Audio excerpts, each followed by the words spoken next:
vonisnya sama dengan tuntutan dari JPM?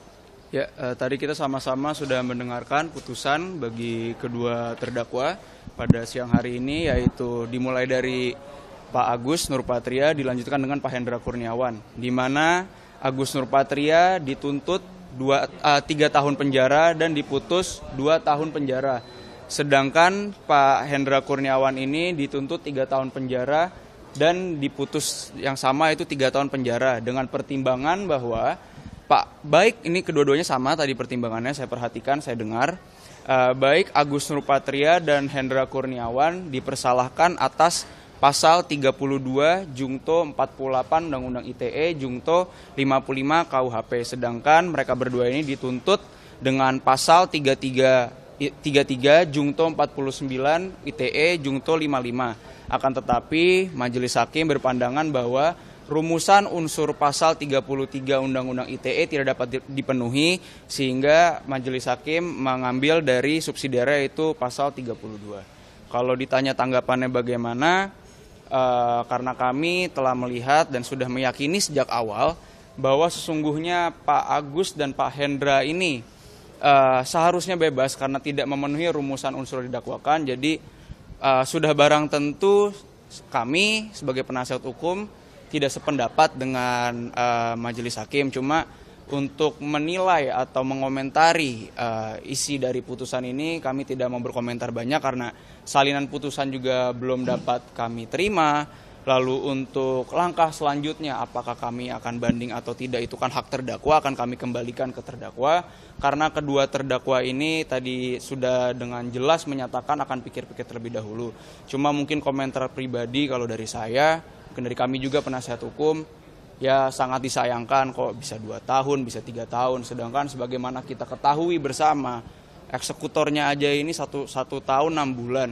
Sedangkan di sini Pak Hendra, Pak Agus sama-sama menjalankan perintah atas cerita yang ia tidak ketahui. Mereka baru mengetahui bahwa semua ini skenario yaitu di 1 bulan selanjutnya, yaitu bulan Agustus tahun 2022. Jadi ya sedikit kecewa ya ada, aneh ya ada, cuma ya mungkin kalau memang nanti kami banding yang belum kami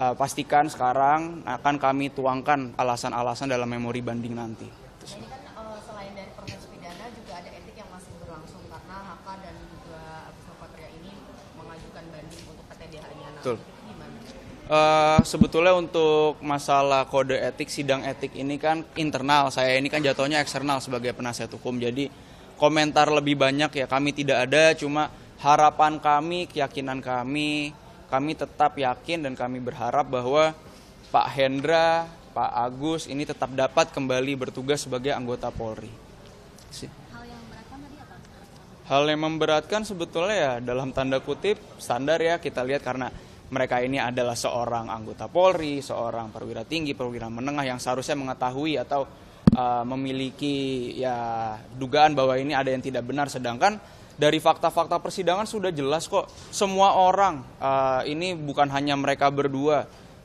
bahkan Kapolri, bahkan penyidik yang memeriksa di hari H itu meyakini bahwa ini semua adalah sebuah kebenaran, sebuah peristiwa tembak-menembak antar anggota polisi, sehingga semua orang lah telah kena dalam tanda kutip kita tahu ya prank oleh Ferdy Sambo itu sih. Kalau dari pihak kuasa hukum sendiri melihatnya mengapa vonis dari Agus ini lebih ringan dibanding tuntutan sementara MK sama dengan Saya nggak berani dan nggak tahu mau komentar apa. Ini kan semua kan pertimbangan hakim. Sedangkan kita lihat, saya mendengar, saya juga mencatat pertimbangannya benar-benar sama. Rumusan unsur pasal 33 tidak terpenuhi. Rumusan unsur yang terpenuhi itu adalah dengan secara bersama-sama melakukan pemindahan informasi elektronik kalau nggak salah saya lupa ya, yaitu perbuatan Cuk Putranto dalam mengcopy. Di sini akhirnya terpenuhi rumusan unsur pasal 32. Sedangkan kemarin saya juga dengar Cuk Putranto ini dipersalahkan atas pasal 33. Sedangkan di sini Pak Hendra dan Pak Agus tidak terpenuhi unsur pasal 33. Jadi seperti saya bilang, dibilang aneh ya aneh, cuma ya nantilah kalau memang nanti kami banding ya kami akan tuangkan dalam memori banding. Itu sih. Cukup. terkait dengan pertemuan tanggal 13 gimana Mas? Itu kan yang jadi unsur mengetahui skenario dan lain sebagainya itu juga yang dibahas terus selama proses persidangan. Itu kalau kami tetap pada pembelaan kami, tetap pada saksi-saksi yang kami hadirkan tadi kan, tapi dianggap dikesampingkan oleh majelis ya. Kami mau bilang apa mungkin nanti ya saya kembalikan lagi kalau kami banding akan kami tuangkan dalam memori banding. Gitu. Terima kasih.